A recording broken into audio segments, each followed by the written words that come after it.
할렐루야. 오늘 저희들 함께 읽으신 로마서 9장 6절에서 13절의 말씀으로 로마서 강의 72번째 시간 알곡과 쭉정이 곡식과 가라지라는 제목으로 함께 은혜를 나누도록 하겠습니다. 세례 요한이라고 하는 인물이 있습니다. 여러분들도 잘 아시리라 믿습니다. 예수 그리스도가 이 땅에 오시기 전에 예수님이 어떤 분이신지 또한 어떤 일을 하기 위해 오시는 분이신지를 소개하고 예수님께서 오시는 그 길을 먼저 길을 여는 역할을 했던 이가 바로 세례 요한입니다. 아마 예수님에 대해서 누가 가장 잘 알 수 있는가라고 물을 때 아마 이 당시에 세례 요한만큼 예수님에 대해서 많이 알고 명확하게 알고 있었던 인물은 없었을 것입니다. 그래서 이 세례 요한은 은혜 받은 사람이라고 얘기하죠. 그 귀한 비밀을 먼저 알게 되어진 은혜 입은 자라는 겁니다. 세례 요한이 예수님을 소개할 때 어떻게 소개했을까? 우리는 이 부분을 봐야 되겠습니다. 마태복음 3장 11절에서 12절입니다. 세례 요한이 예수님에 대해서 소개를 할 때 나는 너희로 회개하기 위하여 물로 세례를 베풀거니와 내 뒤에 오시는 이는 나보다 능력이 많으시니 나는 그의 신을 들기도 감당하지 못하겠노라. 그는 성령과 불로 너희에게 세례를 베푸실 것이요 손에 키를 들고 자기의 타작 마당을 정하게 하사 알곡은 모아 곳간에 들이고 쭉정이는 꺼지지 않은 불로 태우시리라. 이 말씀으로 세례 요한은 앞으로 오실 예수님이 어떤 분이신지를 소개했습니다. 세례 요한의 역할은 물로 세례를 베풀어서 예수님을 만날 수 있게 하는, 예수님을 만나서 하나님의 자녀가 될 수 있게 하는, 회개케 하는 역할이 내 역할이다 라고 세례 요한은 얘기를 했고요. 뒤에 오실 그분 바로 예수님은 너희들에게 성령과 불로 세례를 베푸실 것이다. 그래서 성령과 불로 세례받은 이들은 하나님의 진짜 구원받은 백성이 되어지는 은혜를 입을 것이다 라고 얘기를 합니다. 그리고 그 일을 우리에게 이렇게 상상하도록 가르칩니다. 그것이 무엇이냐? 타작마당에서 알곡과 쭉정이를 구분하여서 나누고 알곡은 모아서 곳간에 그리고 쭉정이는 소각장에 보내는 그 일, 바로 예수님께서 이 땅에 오셔서 하실 일이다 라고 말씀하고 계시는 거죠. 이 말씀에서 우리는 몇 가지 중요한 부분을 볼 수 있는데 그 중에서 가장 중요한 것이 무엇이냐? 하나님의 관심사가 어디에 있느냐는 겁니다. 하나님의 관심사 그리고 예수님께서 이 땅에 오셔서 무엇에 관심을 두고 이 땅에 오셨냐를 이 세례 요한의 이 선포를 통하여서 우리는 분명히 알아야 됩니다. 그게 뭡니까? 예수님께서는 알곡과 쭉정이를 구분하시고 나누시고 구분하여서 처리하시는데 관심을 가지고 계시고 그 일을 하기 위해서 이 땅에 오신다라는 겁니다. 많은 일이 있죠. 예수님께서 이 땅에 오셔서 하신 많은 일들이 있는데 그 중에 정말 초점을 가지고 봐야 될 것이 무엇이냐? 알곡과 쭉정이를 구분한다라는 겁니다. 하나님이 나를 보실 때 도대체 뭘 보실까? 예수님께서 성도를 보실 때 도대체 무엇을 보실까? 오늘 이 말씀에 나오는 거예요. 알곡이냐? 쭉정이냐? 이걸 관심을 가지고 보신다라는 겁니다. 하나님께서 예수님께서 이 문제에 대해서 관심을 가지고 계신다라는 것은 우리 또한 이 문제를 중요하게 여겨야 되고 또 중대한 삶의 과제로 늘 언제나 마음속에 새겨야 된다라는 것을 가르쳐주는 겁니다. 세례 요한은 앞으로 오실 예수님은 이런 일을 하실 분이다라고 전해주었어요. 그러면 그 세례 요한의 말대로 뒤에 오신 예수님은 정말 그 일에 관심을 가지셨느냐? 마태복음에서는 이 일을 연결하여서 예수님의 입에서 또한 이러한 말씀을 전해줍니다. 마태복음 13장 25절에서 30절입니다. 이 마태복음 13장 25절 30절은 그 앞에 너무 유명한 비유가 있어요. 그게 이제 씨 뿌리는 자의 비유죠. 그러다 보니까 이 뒤에 있는 비유가 약간 묻히는 경향들이 있는데 실은 그 씨 뿌리는 자 비유에 바로 이어서 예수님께서 이 우리가 흔히 아는 곡식과 가라지의 비유를 예수님께서 말씀하셨습니다.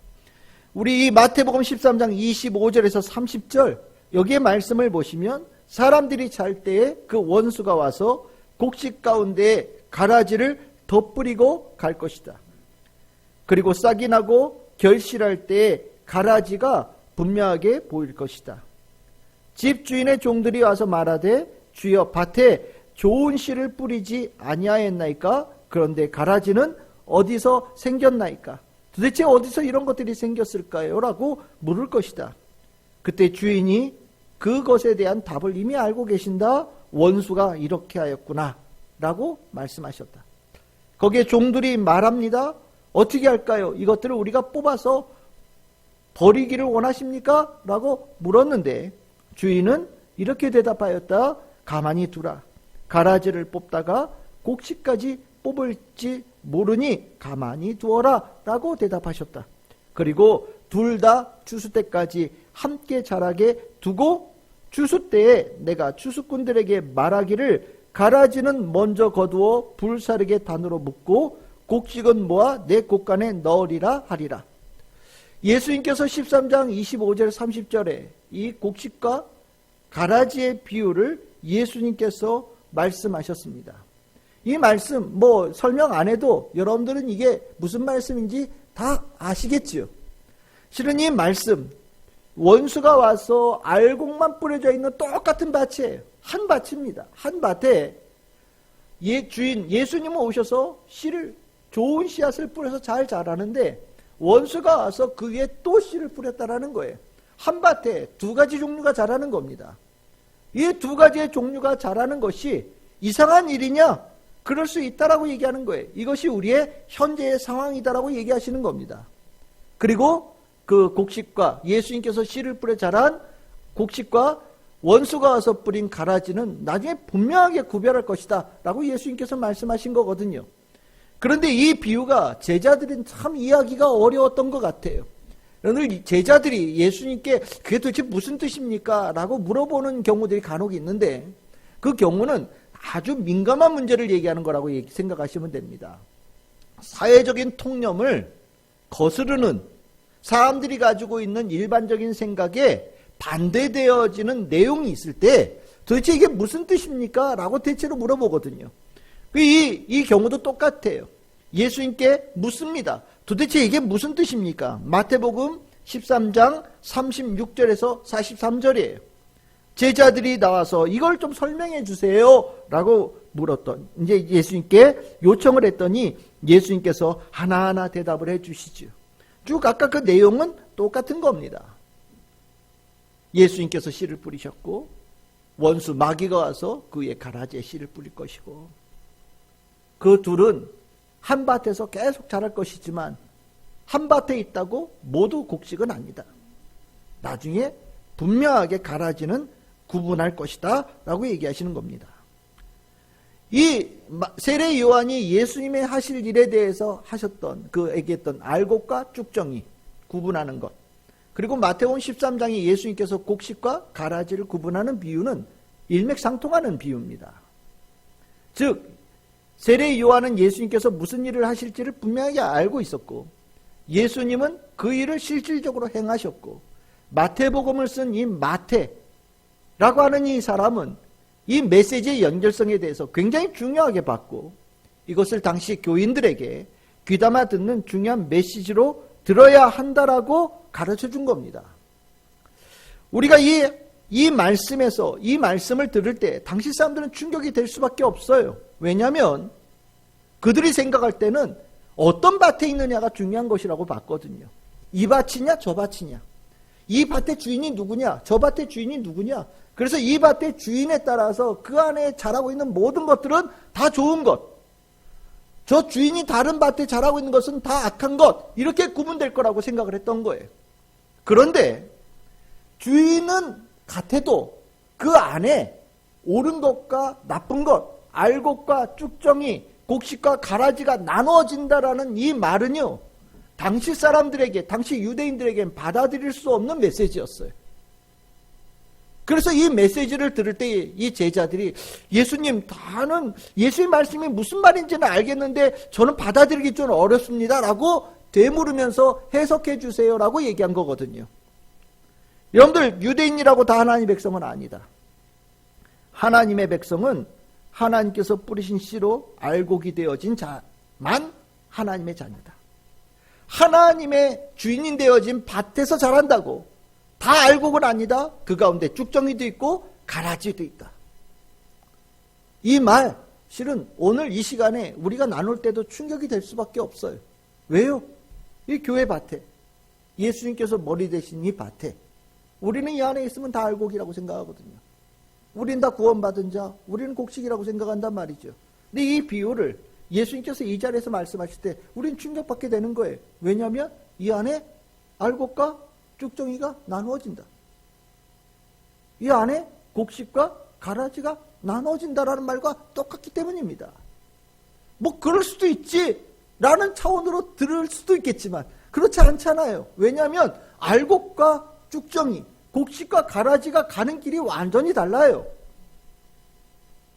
1번 방에 들어가고 2번 방에 들어가면 왜 이걸 충격받겠어요? 1번 방, 2번 방이 아니에요. 한쪽은 곡간에, 한쪽은 불에. 여기 보시면 예수님께서 해석하실 때 마지막에 뭐라고 얘기하십니까? 그 뒤에 울며 이를 갈게 될 것이다. 42절에 이렇게 말씀하시거든요. 곡간에 들어있는 알곡, 곡식은 아버지의 나라에서 해같이 빛나게 되어질 것이다. 달라질 것이다. 그러면서 뭐라고 얘기합니까? 귀 있는 자는 들어야 된다. 명심해라. 중요한 내용이다. 라고 도장을 확 찍어주시는 거거든요. 이 충격. 왜 오늘 제가 설교하기 전에 이 말씀을 먼저 나누느냐. 오늘 우리가 읽었던 로마서 9장 6절 이하의 말씀이 이 내용을 다루고 있기 때문입니다. 이스라엘 백성이라고 다 이스라엘 백성이 아니다. 유대인이라고 다 하나님의 자녀가 아니다. 하나님의 주인 되어진 밭 안에서 자란다고 다 알곡은 아니다. 라는 것을 바울이 9장 6절 이하에서 설명하고 있기 때문입니다. 실은 이 로마서 9장 이하가 쉽지 않다고 말씀을 드렸잖아요. 왜 쉽지 않느냐? 세세하게 굉장히 많은 성경 구절을 인용하거든요. 굉장히 많은 성경 구절을 인용하는데 그 인용한 구절만 보면 이게 잘 받아들이기가 어려운 인용 구절들이 꽤 있어요. 그래서 아주 이걸 갖다가 성경에 있는 구절을 그 있는 것만 보면 굉장히 많은 논란을 일으킵니다. 그런데 9장에서 11장을 이해하는데 중요한 포인트가 뭐냐? 큰 그림을 봐야 돼요. 큰 그림을 보고 그 안에 있는 내용을 세부적으로 좀 더 확대해서 설명해 줘야 됩니다. 그래야 오해가 없어요. 이걸 자그마한 데서 시작해서 큰 그림을 만들어가면 나중에 보면 그림이 이상해져 보여요. 근데 큰 그림이 먼저 확정되어져 있고 그 가운데서 세부적인 내용에 연결시키면서 이해하면 훨씬 더 올바른 의미가 되어지고 제대로 된 깨달음으로 이어질 수 있습니다. 바울은요 9장 6절에 이하에서 진짜 하나님의 백성이 따로 있다라고 얘기를 하고 진짜 하나님의 백성이 어떤 사람인가에 대해서 설명해 줍니다. 이 말을 듣는 이들은 충격이 되어질 수도 있겠지만 이것이 예수님의 뜻이고 하나님의 뜻이라는 것을 명확하게 알고 있는 사도 바울은 이 말씀을 전하는 데 주저하지 않아요. 그래서 오늘 저는 여러분들하고 세세하게 다 나눌 수는 없겠지만 9장 6절에서 13절에 사도 바울이 성도들, 하나님의 백성들이 진짜 하나님의 백성이 누구냐? 알곡과 곡식은 누구고 가라지와 쭉정이는 누구냐? 라고 구분하는 세 가지 포인트를 설명해 주려고 합니다. 이것을 얘기하는 목적이 뭐라고요? 한밭에 있다고 다 하나님의 자녀가 아니다. 이스라엘 백성이라고 다 하나님의 백성이 아니다. 그 가운데 하나님께서 하나님의 백성이라고 얘기할 수 있는 사람들은 소수다라는 것을 얘기하면서 이 얘기를 꺼내는 거예요. 그러니까 여러분들 이 큰 맥락을 가지고 오늘 나누는 말씀을 이해하면 그래서 사도 바울이 이렇게 얘기하는구나. 이렇게 하나님의 백성은 이렇게 구별되어진 사람이라는 것을 얘기하는구나 라는 것을 조금 이해할 수 있을 거라는 생각이 듭니다. 오늘 9장 6절에서 13절까지는 세 개의 포인트를 얘기합니다. 알곡과 곡식, 가라와 쭉정이를 나누는 중요한 포인트 세 가지를 얘기를 해요. 그 얘기를 세 가지를 여러분들과 함께 나누겠습니다. 첫째입니다. 첫째는 뭐냐? 바울은요, 하나님의 백성은 이스라엘로 난 것으로는 충분하지 않다라고 얘기를 합니다. 9장 6절입니다. 로마서 9장 6절. 우리 다시 한번 읽어보겠습니다. 시작. 그러나 하나님의 말씀이 폐하여진 것 같지 않도다. 이스라엘에게서 난 그들이 다 이스라엘이 아니요. 아멘. 사도 바울은요, 이 앞에 구절은 나중에 제가 나누도록 하겠습니다. 뒤쪽 부분만 보면 되겠습니다. 이스라엘에게서 났다고 다 이스라엘이 아니다 라고 얘기합니다. 이스라엘 민족의 출신, 유대인으로 태어난 것이 아무 의미가 없다라는 얘기를 하는 건 아니에요. 의미가 있어요. 대신 그 안에서 이스라엘 민족으로 태어났다라는 것만으로 하나님의 자녀라고 생각하는 것은 착각이다라는 것을 얘기하는 겁니다. 유대인들은요, 이 이스라엘 민족, 내가 이스라엘, 하나님의 백성이라는 이 정체성을 굉장히 중요하게 생각했습니다. 굉장히 중요하게 생각했어요. 그 중요하게 생각할 때 그 중심에 뭐가 있냐? 율법이 있는 거예요. 내가 율법이 있다. 하나님께서 우리들에게만 주신 문서가 있다라는 거예요. 계약서죠. 우리로 따지면 어떤 것 같냐면 여러분들 다 주민등록증 있죠? 주민등록증 가지고 있다는 거예요. 주민등록증 가지고 있으면 무슨 의미입니까? 대한민국 국민이라는 거잖아요. 나 율법이라는 걸 가지고 있어서 이 율법이 하나님의 백성이라는 자격을 보증하는 문서다라고 생각을 했어요. 그래서 율법을 굉장히 중요하게 여겼습니다. 그 율법을 중요하게 여기면서 내가 하나님의 백성, 율법을 가지고 있는 하나님의 백성이라는 것을 이제 표시를 내야 되는 거예요. 그 표시를 내는 것 중에 몸에는 뭘 했습니까? 할례를 행합니다. 태어난 지 8일 만에 할례를 행하죠. 그래서 유대인들은요, 율법대로 산다라는 그 표식으로 할례를 행해요. 그리고 또 뭘 하냐? 안식일을 지키죠. 정말 세상에 두 쪽 나도 안식일 지키는 거예요. 그날은 아무 일도 하지 않습니다. 그러니까 평일에는 똑같다가도 안식일 돼서 딱 쉬는 모습을 보면 저 사람들은 유대인들이구나. 율법을 지키는 하나님의 백성들이구나. 딱 알 수 있는 거예요. 그러면서 거기에 더해 가서 나오는 것들이 뭐냐? 구제하고 기도하고 금식하는 것들이 연결되어지는 겁니다. 실은 구제, 기도 하루에 3번 해야 된다. 우리 목사님 설교했었는데 다니다가 기도해야 되잖아요. 그럼 어떻게 되냐? 덮어 써요. 보자기 같은 걸 덮어 씁니다. 덮어 씌우고 어디 들어가서 기도하는 거예요. 덮어 쓰면 안 보이잖아요. 그렇죠? 덮어 써서 저 구석 같은 데 가가지고 덮어 쓰고 기도하는 거예요. 하루에 3번씩. 금식 꼭 합니다. 금식하면서 내가 율법대로 사는 증거를 보이는 거예요. 이스라엘 백성들 굉장히 하나님 백성이라는 거 중요하게 생각하고 살았어요. 그런데 충격이죠. 예수님이 뭐라고 얘기했어요? 그렇다고 모두 알곡은 아니야. 그렇다고 다 하나님의 백성은 아니야 라고 말씀하시니까 충격이 되는 거예요. 그러면 우리는 궁금하죠. 왜 그렇게 중요하게 여기는데? 그렇게 열심히 따르는데? 내가 하나님의 백성, 율법을 가진 백성이라고 너무너무 중요하게 생각하면서 다니는 바다 티내고 열심을 다하는데 왜 문제가 있지? 왜 그들이 알곡이 아니지? 궁금하잖아요. 그럴 때 나오는 단어가 뭐냐? 여러분들 금요 예배 때 목사님 하신 설교에 나온 거예요. 뭐예요? 외식하는 거예요. 외식이라고 하는 게 우리가 간단하게 생각할 때는 그럴 수도 있지, 사람인데 라고 생각할지 모르는데 이 외식이요, 심각한 거예요. 하긴 해요. 안 하는 거 아니에요. 율법도 중요하게 생각하고 이 하나님의 백성이라는 거 중요하게 생각해요. 근데 외식하면 다 무효가 돼요. 아무 의미가 없다라고 얘기를 합니다. 누가요?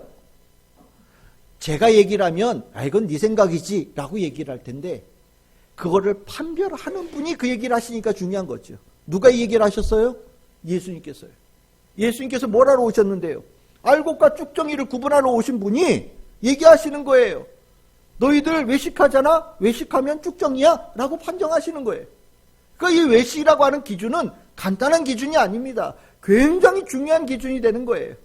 우리 금요일날 목사님께서 말씀하셨던 본문, 마태복음 6장 본문에 계속해서 나오죠. 6장 1절입니다. 사람에게 보이려고 그들 앞에서 너희의 의를 행하지 않도록 주의해라.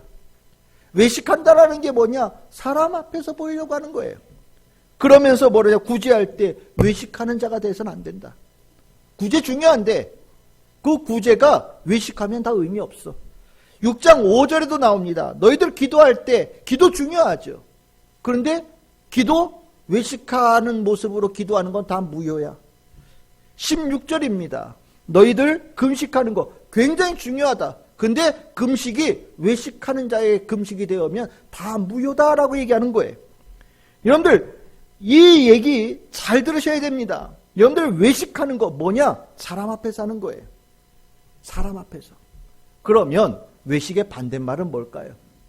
하나님 앞에서 하는 겁니다.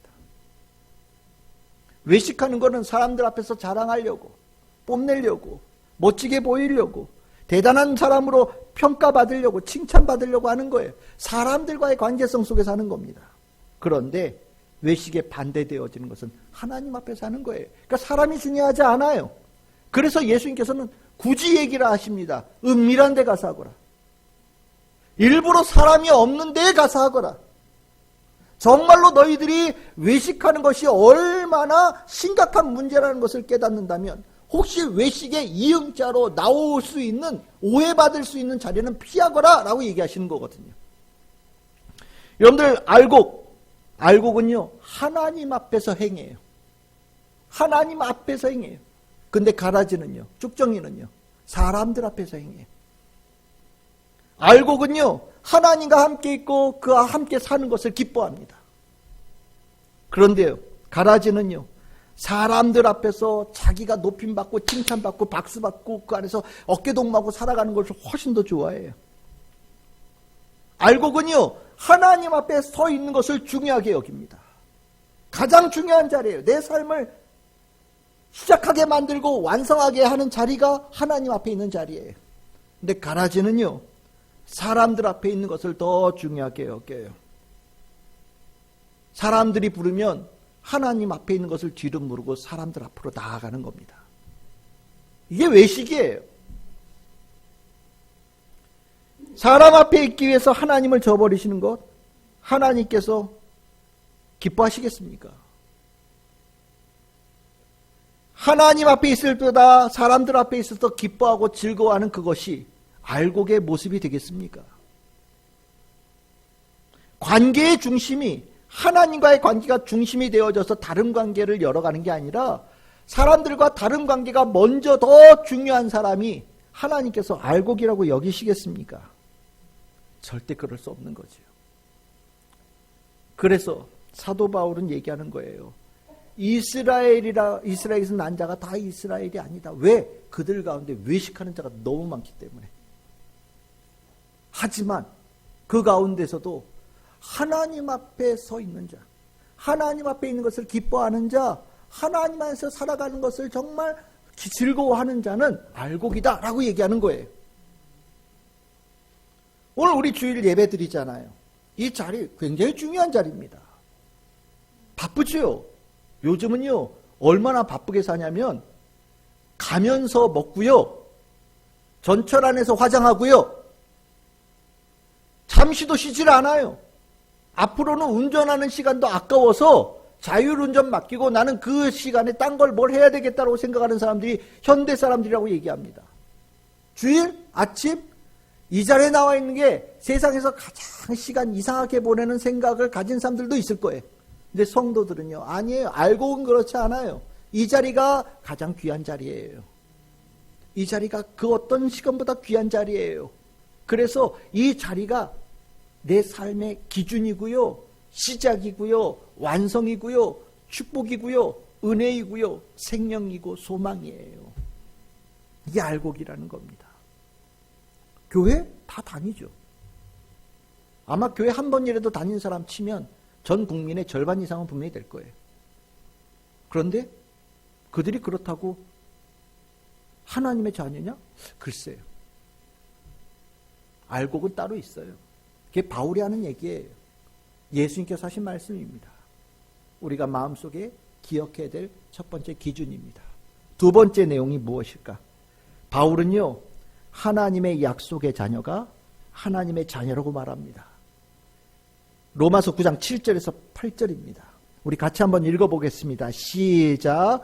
또한 아브라함의 씨가 다 그의 자녀가 아니라 오직 이삭으로부터 난 자라야 내 씨라 불리리라 하셨으니 곧 육신의 자녀가 하나님의 자녀가 아니요 오직 약속의 자녀가 씨로 여김을 받느니라. 아멘. 여러분들 여기 아브라함의 씨를 육체의 씨라고 얘기합니다. 여러분들 우리 사람들이 생물학적으로 생명을 갖게 되어지는 경우를 얘기하지요. 여러분들 아브라함에게는 대표적으로 두 아들이 있잖아요. 이스마엘과 이삭. 둘 다 아버지 아브라함 맞습니다. 그런데 오늘 바울은 얘기하죠. 이스마엘은 아니고 이삭은 맞다. 왜 똑같이 아버지에게서 났는데? 왜? 엄마가 달라서? 그 얘기하는 거 아니잖아요. 그럼 뭐가 그렇게 구분되게 만드느냐? 하나님께서는요, 이삭이 있을 거라고 아브라함하고 사라에게 약속을 주셨다. 그리고 그 결과로 태어난 자가 이삭이기 때문에 이스마엘과 이삭은 다르다? 그 이삭이 하나님의 자녀가 되어지고 하나님께 선택한 자가 되어졌다? 바울은 얘기하는 거예요. 봐라, 두 아들이 있는데 하나는 아니고 하나는 맞잖아. 다가 아니지? 라고 얘기하는 거예요. 근데 여러분들, 이 말, 여러분 잘 이해되십니까? 제가 이번 주 설교하기 너무 힘들었어요, 준비할 때. 이걸 어떻게 설명해야 될지 고민을 했어요. 약속의 자녀? 이걸 어떻게 설명하면 좋은가? 혹시 여러분들 중에 이삭처럼 태어난 분 계셔요? 하나님께서 1년 전에 네가 딸을 낳을 것이다. 그랬더니 여러분들이 낳은 거예요. 1년 뒤에 네가 아들을 낳을 것이다. 그래서 여러분들이 태어난 거예요. 여러분들 그렇게 다 태어나셨습니까? 그렇게 태어나지 않은 분들이 대다수겠죠? 그럼 어떻게 돼요? 약속의 자녀가 아니네? 이런 생각 들 수 있잖아요. 이거는 뭔가 잘못된 이해란 말이죠. 여기서 바울이 얘기한 것은 다가 아니다. 아브라함에게 태어났다고 다 하나님께서 한 게 아니라 분명히 하나는 선택되어지고 하나는 맞고 하나는 아닌 경우들이 있다라는 것을 얘기하려고 이 표현을 쓴 거거든요. 그러면 이 약속과 약속의 자녀를 어떻게 이해하면 좋을까? 고민을 하다가 제가 여러분들에게 설명할 수 있는 은혜를 받았어요. 이게 100% 맞다라고 얘기할 수는 없을지 몰라요. 하지만 여러분들이 이 말씀을 이해하고 받아주시면 이 말씀을 좀 더 깊이 이해할 수 있다는 생각이 듭니다. 여러분들 이삭, 하나님의 약속으로 태어난 아들 맞아요. 하나님께서 주시겠다고 약속하셨고 그것의 성취로 되어진 존재입니다. 그러면 여러분들 성경 전체에서 아들을 주겠다라고 약속하신 아들 중에 아들이 누굽니까? 바로 예수님이죠. 그걸 한 해 전에 주신 것도 아니에요. 몇백 년 전에 주셨어요. 내가 너희들에게 처녀가 잉태하여 한 아들을 낳을 것이다. 그가 너희들의 메시아가 되고 구원자가 될 것이다라는 메시지를 정말 몇백 년 전에 주셨어요. 그 몇백 년 전에 주신 그 약속을 이스라엘 백성들은요, 마음속에 품고 기다린 사람들입니다. 그 약속의 성취를 기다린 사람들이에요. 그럼 결국 이 약속의 자녀라는 이 표현 속에 뭐가 있느냐? 약속은 하나의 말씀이잖아요. 하나님께서 1년 뒤에 이삭을 주시겠다. 앞으로 너희에게 내 아들을 보내겠다라는 이 약속을 우리가 받은 것, 이것이 중요해요. 하나님의 말씀을 받은 것이 중요하고, 약속의 자녀는 뭐냐? 그 약속이 이루어지는 것을 기대하고 바라고 믿고 그 자리에 동참하는 사람이 약속의 자녀라는 거예요. 이해가 되십니까? 여러분들, 하나님의 백성과 하나님의 백성이 아닌 것을 구분할 때 이 약속의 자녀라는 개념은요, 그가 예고되어서 태어났느냐 이 얘기를 얘기하는 게 아니라는 거예요. 하나님께서 이렇게 하시겠다라고 하신 그 약속의 말씀을 정말 믿냐? 이렇게 하시겠다고 하신 그 약속의 말씀을 정말 소망하냐? 이렇게 하시겠다고 하는 그 말씀의 성취가 이 역사의 완성을 이루는 중대한 일이라는 것을 너희들은 확신하느냐라고 묻는 거예요. 그것을 믿는 자들은 약속의 자녀고요. 듣긴 들었는데 별로 중요하게 여기지 않는 사람은 약속의 자녀가 아니라는 겁니다. 여러분들 이러고 나면 제가 여기서 어떻게 힌트를 얻었냐면 바울이요 자기를 소개할 때 어떻게 소개하냐? 어떻게 소개할 것 같아요? 오늘 이렇게 보면 약속의 자녀로 자기를 소개한단 말이에요. 바울 자기를. 근데 자기를 약속의 자녀라고 소개하는 것은 어떤 의미냐? 바울은요 이 신약 성경을 쓰면서 나를 본받아라 이런 얘기를 간혹 쓰거든요. 그게 뭐냐면 이게 구원받은 참 하나님의 자녀의 모델이다 라고 바울이 자기 자신을 소개할 때 써요. 그 자기 자신을 그렇게 소개할 만큼 중요한 정체성이 바울에게 있었는데 그게 뭐냐? 약속의 자녀라는 거예요. 이걸 어디서 볼 수 있느냐? 사도행전 26장 6절입니다. 사도 바울이요 재판장 많이 썼잖아요. 그 중에 아그리빠 왕 앞에서 신문을 받을 때 자기를 어떻게 소개하느냐? 내가 여기서 신문을 받는 이유는 하나님이 우리 조상에게 약속하신 것을 바라는 까닭이다 이렇게 얘기를 합니다. 이걸 다르게 표현하면 어떻게 얘기할까요? 내가 이 자리에서 신문을 받는 이유는 약속의 자녀이기 때문이다라고 얘기하는 거예요. 약속의 자녀라고 표현할 수 있는 것은 왜냐? 약속의 자녀가 그 약속의 성취를 믿고 따르는 사람의 의미를 가졌기 때문입니다. 하나님의 약속이 사도 바울은 13장 23절에서 이렇게 표현합니다. 사도행전 13장 23절 이렇게 소개하는데 하나님이 약속하신 대로 약속이 뭐냐? 이 사람의 후손에서 이스라엘을 위하여 구주를 세우셨으니 곧 예수라. 약속의 가장 중요한 약속이 뭐예요? 예수님을 보내신다. 예수가 그리스도다라는 게 하나님의 약속의 정점입니다.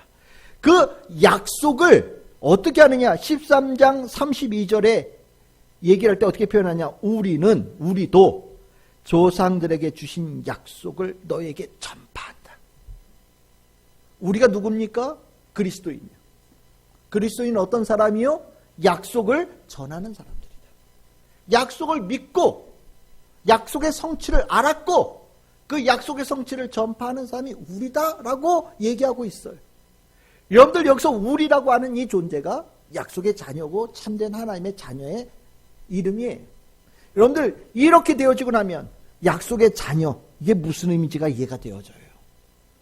하나님의 말씀의 성취를 마음속에 품고 그 말씀을 품고 살아가는 자는 약속의 자녀예요.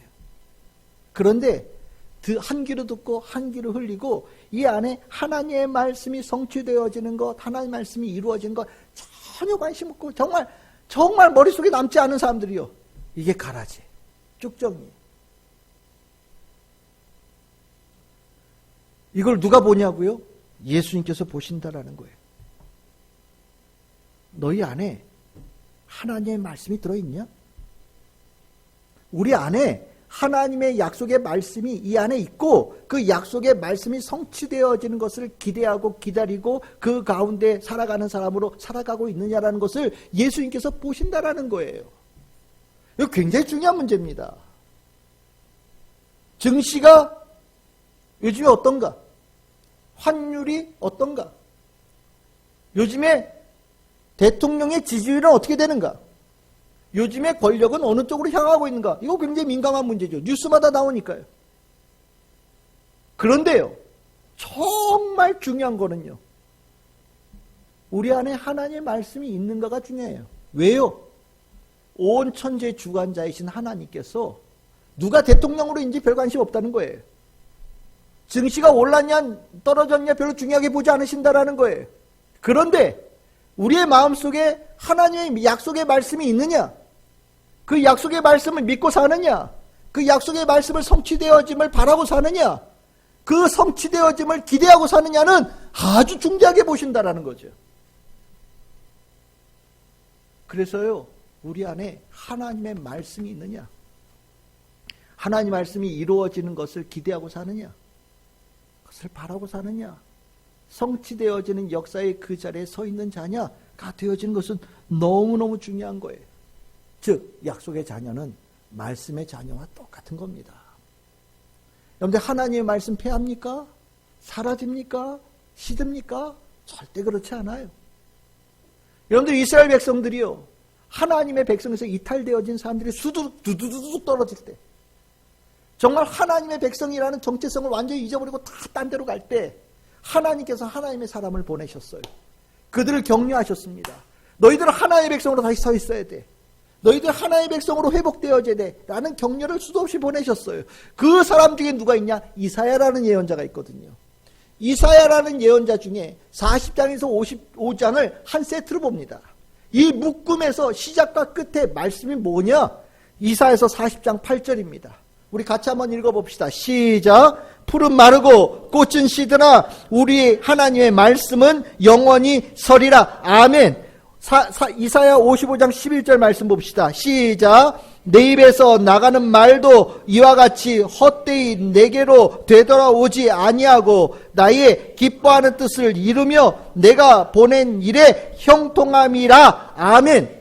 여러분들, 이사야 예언자를 하나님께서 보내셨어요. 누구에게요? 하나님의 사람에서 이탈되어진 백성들에게 보내셨습니다. 그리고 그들을 다시 하나님의 백성으로 되돌아오게 하시는 데에 관심을 가지셨어요. 그때 하나님께 주신 말씀이 뭐냐? 하나님의 말씀은 패하지 않으니 너희들의 심령에 하나님의 말씀, 약속의 말씀을 다시 집어넣어라 라고 말씀하신 거거든요. 보십시오. 여러분들의 안을 보세요. 여러분들의 삶이 무엇으로 이끌림을 받고 살아가고 있는지를 보시길 바랍니다. 흔들린 세상에 마음을 두면 약속의 자녀가 될 수 없어요. 근데 이 안에 하나님의 말씀, 창조의 말씀, 구원의 말씀, 또 마지막에 재림의 말씀, 그 말씀을 마음속에 품고 살아간 자가 된다면 여러분들은 어떻게 얘기할 수 있겠습니까? 약속의 자녀가 되는 거예요. 그게 알곡과 곡식의 하나님의 자녀입니다. 우리 성도들에게 그 축복이 있기를 소망합니다. 세 번째 말씀입니다. 바울은 어떻게 얘기하냐? 하나님의 자녀는 하나님의 부르심과 택하심을 받은 자다라고 얘기합니다. 로마서 9장 10절 13절에 보시면 이제 아까는 이삭 얘기를 했는데 이제 이 이삭 다음에 에서와 야곱 이야기를 합니다. 야곱, 에서, 이거는 이삭과 이스마엘보다 더 구분이 안 가요. 왜? 이스마엘과 이삭은 엄마가 달랐는데 이번에는 엄마가 똑같아요. 엄마가 순차적으로 난 것도 아니에요. 한 뱃속에 동시에 두 존재가 있었어요. 에서와 야곱은 같은 사람, 같은 시간, 같은 시, 같이 이루어진 하나님의 축복의 사람입니다. 그런데 우린 결과를 알지요. 야곱, 에서는 완전히 다른 길로 갔단 말이죠. 그것을 바울은 어떻게 표현하냐면 그가 태어나기도 전에 하나님께서 먼저 야곱을 택하시고 하나님께서 먼저 그를 부르셔서 그가 하나님의 자녀가 된 거다. 둘이 있어도 한 뱃속에 있어도 다 한 자녀가 아니다. 누구는 맞고 누구는 아니다 라는 얘기를 하는 거예요. 그러면서 이 차이가 얼마나 극명하게 나눠지느냐? 야곱은 하나님께서 사랑하셨고 에서는 미워하셨다라는 얘기를 할 정도까지 이 메시지를 집어넣어요. 근데 우리가 솔직히 얘기하면 이것 이해하기 어렵잖아요. 그럼 뭐야? 하나님께서 누굴 사랑하시느냐에 달려있네? 한밭에서 자라도 누가 사랑을 받느냐, 누가 사랑을 받지 않느냐에 따라서 하나님의 자녀가 되고 하나님의 자녀가 되지 않을 수도 있네? 라는 식으로 이해할 수 있잖아요. 근데 그렇게 이해하시면 안 되는 거예요. 여기서 얘기하는 포인트가 뭐라고요? 한 밭에 있어도 알곡과 가라지가 있고 한 밭에 있어도 곡식과 쭉정이가 있고 똑같은 어머니 뱃속에서 태어나도 누구는 하나님의 자녀가 되어지고 누구는 하나님의 자녀가 되지 못하는 일이 일어날 수 있다라는 걸 얘기하는 거예요. 그 포인트가 중요한 거예요. 여러분들 부르심과 택하심. 야곱이 부르셨고 택하심을 받았다. 그러면 야곱과 에서의 극명한 차이가 뭐냐? 저는 이 부분을 부르심과 택하심은 실은 여기서 얘기하는 것은 하나님의 전적인 완전히 전적인 주권에 있다라는 것을 얘기하는 겁니다. 하나님께서 왜 그를 선택하셨나요? 몰라요. 하나님께서 왜 그를 부르셨나요? 우리는 알 수 없습니다. 그럼 우리는 마음속으로 꽁해져요. 왜 쟤는 부르시고 나는 안 부르셔서?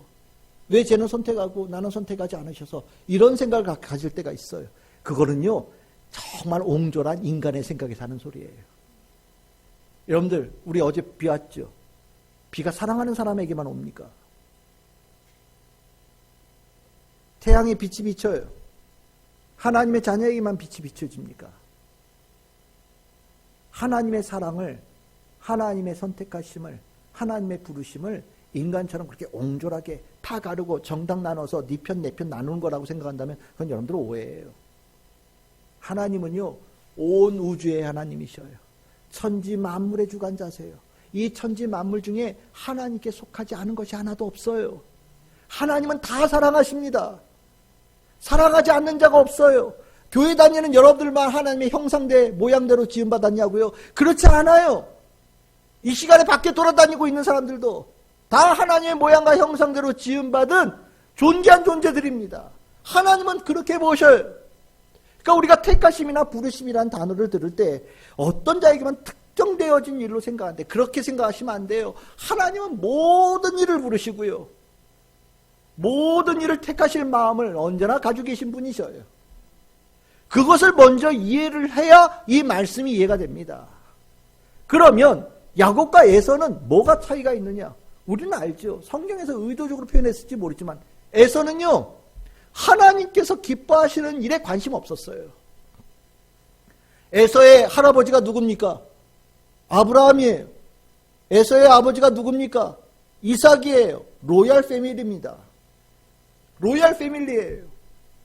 믿음의 가정에서 태어난 로얄 패밀리의 아들이에요. 그것도 장자예요. 그런데요, 그 로얄 패밀리에서 태어난 이 아들이요, 하나님의 믿음의 가정에서 태어난 이 아들이요, 하나님에 대해서 관심 없어요.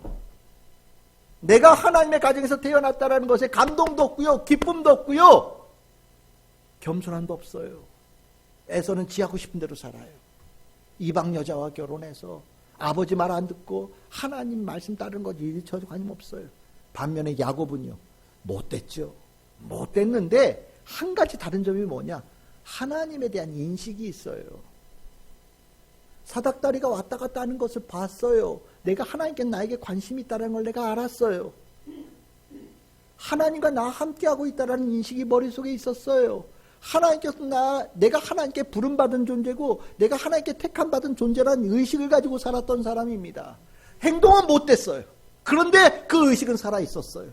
결국 우리는 알죠. 지난주에 야복 나루터에서 하나님께서 그를 부르심과 택하심에 합당한 사람으로 만들어주셨어요. 그래서 뭐가 돼요? 이스라엘이 된 거죠. 여기서 그렇게 되니까 택하심과 부르심의 자녀를 어떻게 이해하면 좋을까?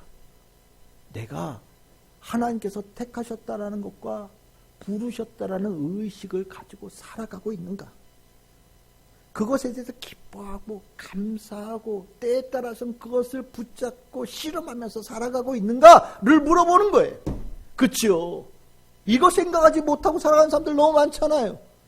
주일 아침 되면 교회 가야지. 그런데 월요일 아침 되면 교회 생각 아무것도 없어요. 설교를 들을 때는 목사가 열심히 설교하니까 무슨 소리 관심이 있는데 주중에는요, 하나님 말씀 전혀 관심 없어요. 내가 살아가면서 하나님께 부르심 받고 택하심 받았다라는 의식 없이 그냥 막 살아요. 그게 뭐예요? 하나님, 예수님 그걸 보신다라는 거예요. 넌 생각이 없구나. 네가 부르심을 받았다라는 생각이 없구나. 네가 택함 받은 은혜 입었다라는 생각이 없구나. 생각이 없으면요, 쭉정이가 되고 가라지가 되는 거예요. 생각이 있어야 돼요. 중심이에요. 가장 깊은 중요한 중심에 그 생각이 있어야 되는 거예요. 여러분들 누구예요? 누구의 엄마? 누구의 아빠? 누구의 자녀? 내가 회사에서 어떤 직책? 중요하죠. 근데 그거보다 더 중요한 거는 여러분들은 하나님의 자녀예요. 여러분들은 그리스도인들이에요. 이게 먼저예요. 제가 글을 쓸 때, 이 글을 쓰는 데서는 항상 얘기합니다. 뭐라고 소개하면 좋을까요? 저 목사예요. 여동안 목사. 이거 목사라고 적지 말고 어디에서 강의하는 분이라고 적으면 안 될까요? 아니요, 저 목사예요. 어디서 강의하는 거는 그건 직업일 수 있겠죠. 근데 그보다 더 중요한 거는 목사예요. 목사가 싫어요? 목사가 이상해요? 목사가 좀 하급으로 보여요? 그럼 난 글 쓰지 말아야죠. 여러분들 그리스도인이라는 게 여러분들 하잘것없는 정체성으로 보입니까? 여러분들 하나님의 자녀라고 하는 정체성이 우스워 보이십니까? 세상에서 사장이라고 불리고 박사라고 불리고 세상의 선생님이라고 불리고 대단한 분이라고 불려지는 것은 존귀한 존칭이고 그리스도인, 하나님의 자녀, 장로, 집사, 권사로 불려지는 것은 하찮게 느껴지십니까? 그러지 마십시오. 하나님은요, 예수님은요, 여러분들 안에 어떤 의식으로 살아간지를 보셔요. 그게 알곡이고 그게 곡식입니다. 사도 바울은 얘기합니다. 이렇게 나누어지는 거다. 이렇게 생각하고 살아가는 사람도 있지만 그렇지 않게 살아가는 사람들도 있기 때문에 이스라엘이라고 다 이스라엘이 아닌 일들이 일어난다라고 얘기하는 거예요. 예수님께서 하신 말씀들이 이런 말씀들이 굉장히 많아요. 마태복음 7장 21절 우리 한 말씀만 봅시다. 예수님께서 하신 말씀이죠. 같이 읽겠습니다. 시작. 나더러 주여 주여 하는 자마다 다 천국에 들어갈 것이 아니요 다만 하늘에 계신 내 아버지의 뜻대로 행하는 자라야 들어가리라. 아멘. 명확하지 않습니까? 의식이 있어야죠. 말씀이 있어야죠. 그치요? 그래야 되는 거잖아요. 하나님 앞에 살아가는 것에 대해서 관심이 있어야 되는 거잖아요. 그래야 하나님의 아버지라는 걸 알지요. 그래야 천국 백성이 되는 거예요. 예수의 말씀이에요. 다 아까 세례 요한이 했던 말, 예수님께서 하신 말씀, 그리고 7장에 나오는 이 말씀 다 한 맥락입니다. 알곡과 곡식, 쭉정이와 가라지가 분명하게 나누어진다. 이제 말씀을 정리하겠습니다. 이 구분하는 거, 이 굉장히 큰 관심을 예수님께서 하나님께서 가지고 계셔요. 우리는 실은 문제가 있죠. 이 부분에 대해서 별로 그렇게 관심을 갖지 않습니다. 내 주머니에 얼마나 더 있느냐, 내가 어떤 축복을 받냐 굉장히 중요하게 생각하는데 정작 내가 알곡인지 가라지인지 쭉정인지 곡식인지 이 부분에 대해서는 별로 관심을 갖지 않아요. 그냥 나는 알곡이려니, 나는 그냥 곡식이려니, 곡간에 들여지는 존재가 되려니, 당연히 천국 가는 백성이 되려니 라고 생각을 해요. 그런데 아니니까 이렇게 말씀하시겠죠. 제가 집어넣고 안 집어넣고 결정권이 없기 때문에 제가 뭐라고 말씀을 못 드리지만 아니니까 이렇게 말씀하시는 거 아니겠습니까? 알곡과 가라지가 쭉정이가 분명히 다르다라는 얘기를 하는 겁니다. 여러분들 살아가는 거 다 버리라는 걸 얘기하는 게 아니에요. 가장 중요한 게 뭔지는 알아야 된다는 겁니다. 하나님께 보시기에 알곡이 안 되면 아무리 금덩이처럼 번쩍번쩍거려도 아무 의미 없어요. 하나님 보시기에 알곡이 아니면 여러분들 세상에서 아무리 많은 대단한 직책을 가졌어도 의미 없어요. 알곡이 되어야 그 다음에 뭔가가 의미가 생기는 겁니다. 오늘 우리는 실은 다루기 좀 껄끄러운 얘기를 오늘 한 거예요. 마치 불편하게 내 마음을 만드는 말씀이잖아요. 근데 이 말씀은 꼭 해야 됩니다. 왜냐하면 난 여러분들이 다 천국 백성이 되어지기를 소망하고 그렇게 해야 할 의무를 가지고 있는 사람이에요. 오늘 이 말씀, 왜 바울이 이스라엘이라고 다 이스라엘이 아니다라는 얘기를 왜 했을까요?